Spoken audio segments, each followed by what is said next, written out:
The Lord Jesus Christ said, I am the good shepherd.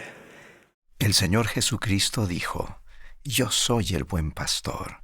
El buen pastor da su vida por las ovejas, así como el Padre me conoce y yo conozco al Padre y pongo mi vida por las ovejas. En la versión griega de este pasaje de las Escrituras, la palabra bueno también significa hermoso, magnífico. Hoy deseo hablar del buen pastor, el hermoso pastor, el magnífico pastor, a saber, Jesucristo. En el Nuevo Testamento se lo llama el gran pastor, el príncipe de los pastores y el pastor y obispo de nuestras almas. En el Antiguo Testamento Isaías escribió, como pastor apacentará su rebaño. En el Libro de Mormón se lo llama el buen pastor y el gran y verdadero pastor. En Doctrina y Convenios él declara, por tanto, estoy en medio de vosotros y soy el buen pastor. En nuestros días, el presidente Nelson ha declarado, el buen pastor cuida amorosamente a todas las ovejas de su rebaño y nosotros somos en realidad pastores bajo su dirección. Es nuestro el privilegio de ser portadores de su amor y de añadir nuestro propio amor a los amigos y a los vecinos, alimentarlos, atenderlos y nutrirlos, como el Salvador desea que lo hagamos. Más recientemente, el presidente Nelson ha dicho, una característica distintiva de la Iglesia verdadera y viviente del Señor será siempre un esfuerzo organizado y dirigido a ministrar a los hijos de Dios individualmente y a sus familias. Puesto que esta es su Iglesia, nosotros como sus siervos hemos de ministrar a la persona en particular tal como Él lo hizo. Ministraremos en su nombre, con su poder y autoridad y con su amorosa bondad. Cuando los fariseos y los escribas murmuraban contra el Señor, diciendo, Este a los pecadores recibe y con ellos come, Él respondió presentando 3 hermosos relatos que hemos llegado a conocer como la parábola de la oveja perdida, la parábola de la moneda perdida y la parábola del hijo pródigo. Es interesante notar que cuando Lucas, el autor de ese evangelio, presenta los 3 relatos, utiliza la palabra parábola en singular, no en plural. Al parecer, el Señor está enseñando una lección única con 3 relatos, relatos que presentan números diferentes, 100 ovejas, 10 monedas y 2 hijos. Sin embargo, el número fundamental de cada uno de estos relatos es el número 1. Una lección que podemos aprender de este número es que ustedes podrían ser, bajo la dirección del Señor, un pastor de 100 élderes y futuros élderes en su quórum de élderes, o una asesora de 10 mujeres jóvenes, o un maestro de 2 niños de la primaria. Pero siempre, siempre ministrándolos, cuidándolos y amándolos uno por uno, individualmente. Nunca dicen, ¡qué oveja tan insensata! O, después de todo, en realidad no necesito esa moneda. O, ¡qué rebelde es ese hijo! Si ustedes y yo tenemos en nosotros el amor puro de Cristo, al igual que el hombre del relato de la oveja perdida, dejaremos las 99 e iremos tras la que se perdió, hasta que la hallemos. O bien, como la mujer del relato de la moneda perdida, encenderemos una lámpara y barreremos la casa y buscaremos con diligencia, hasta hallarla. Si tenemos en nosotros el amor puro de Cristo, seguiremos el ejemplo del Padre en el relato del Hijo pródigo, quien, cuando el Hijo aún estaba lejos, lo vio y fue movido a misericordia, y corrió y se echó sobre su cuello y le besó. ¿Podemos percibir la urgencia en el corazón del hombre que perdió solamente una oveja?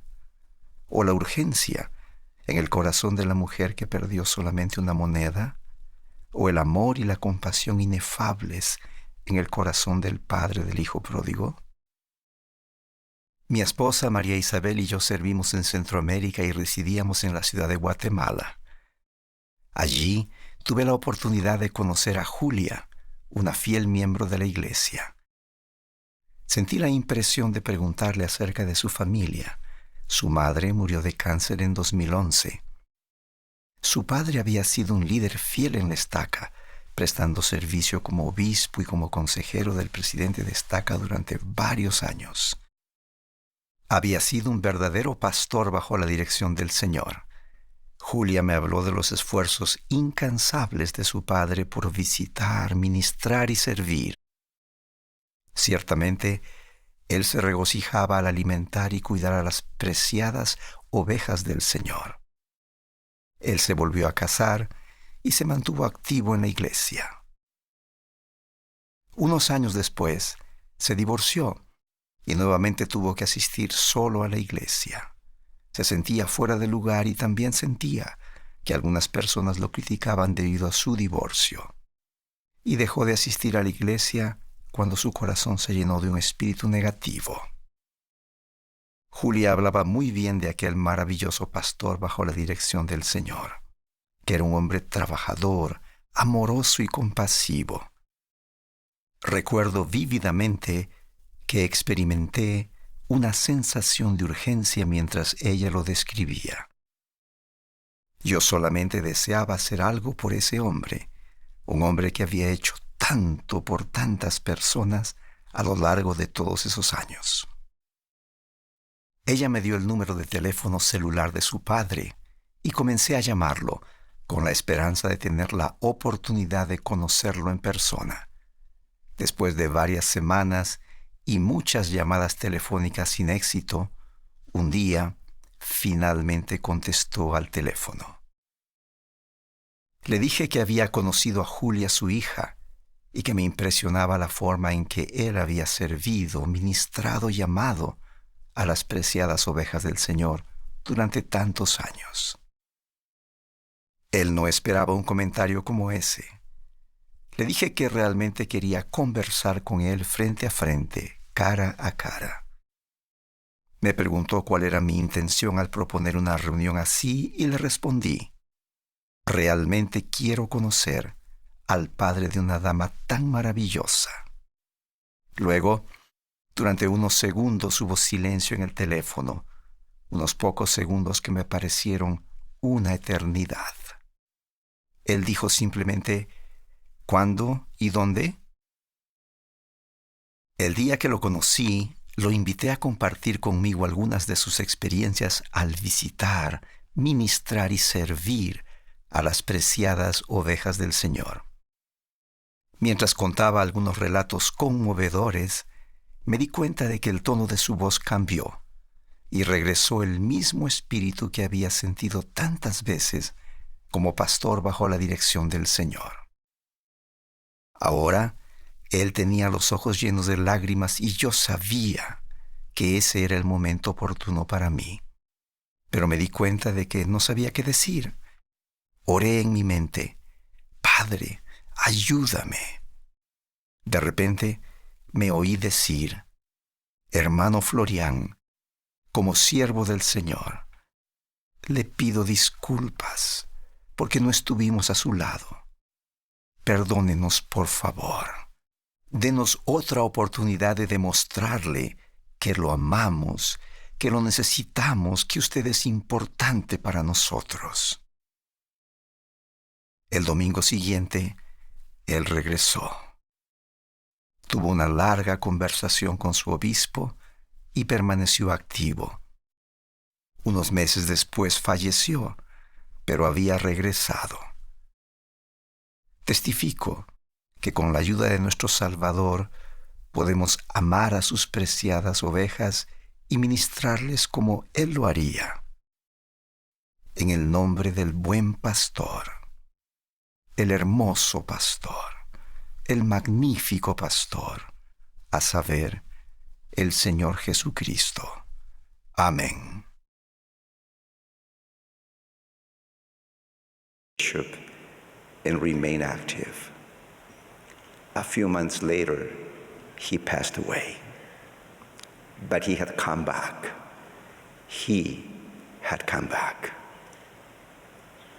I testify that with our Savior's help, we can love his precious sheep and minister to them as he would.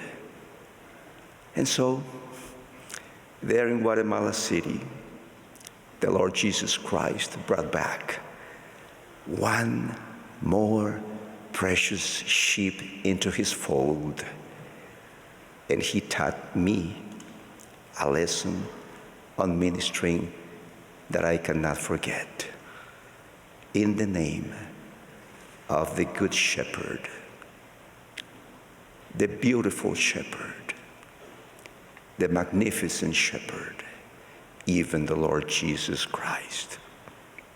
Amen.